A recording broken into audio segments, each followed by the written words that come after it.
Inaasahan na mas maraming Pilipino ang makikinabang sa Konektadong Pinoy Act na layong mapalawak ang coverage ng internet sa bansa. Yan ang ulat ni Rod Lagusad. Ganap ng isang batas ang Konektadong Pinoy Bill matapos maglaps ayon sa Malacanang.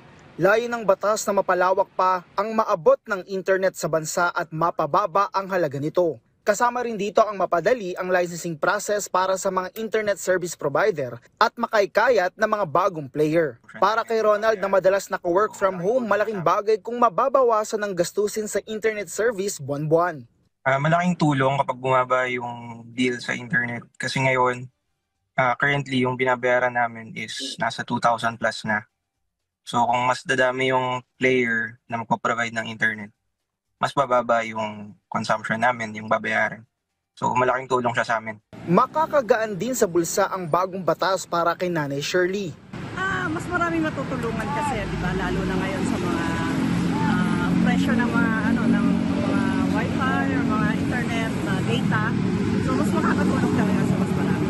Sa bahagi ng Department of Information and Communications Technology, dahil sa batas ay masisiguro na ang pagkakaroon ng malawak, maaasahan at abot-kayang internet para sa bawat Pilipino.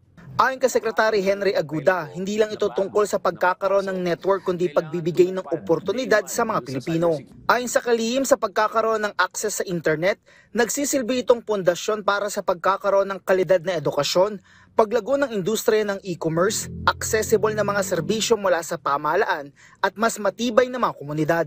Binigyan din ng kalihim ang sinabi ng Pangulo na wala dapat na Pilipinong maiwan sa digital age. Ayon naman kay Senate President Francis Escudero, sa pagpasa ng batas, inaasahan niyang mas mabilis na rollout ng internet connectivity services sa bawat lugar sa bansa, maging sa mga baryo-baryo.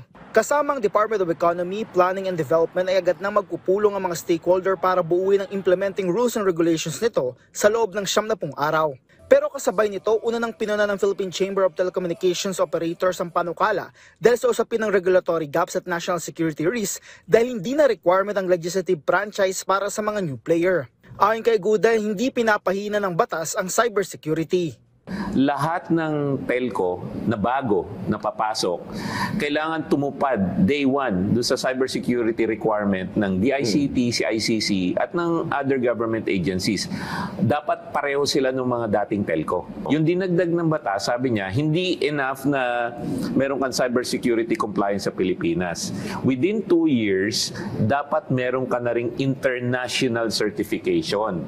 Dagdag pa ni Aguda, nakipag-usap na siya at naipaliwanag niya na sa mga telco ang panukala at naiintindihan siya ng mga ito. Inimbitahan na rin ng kalihim ang mga telco na makiisa sa gagawing konsultasyon. Sa inilabas na payag ni Converge ICT Solutions Incorporated CEO and co-founder Dennis Uy, sinabi nito na makikipag-ugnayan ito sa pamahalaan para masiguro ang tamang implementasyon nito.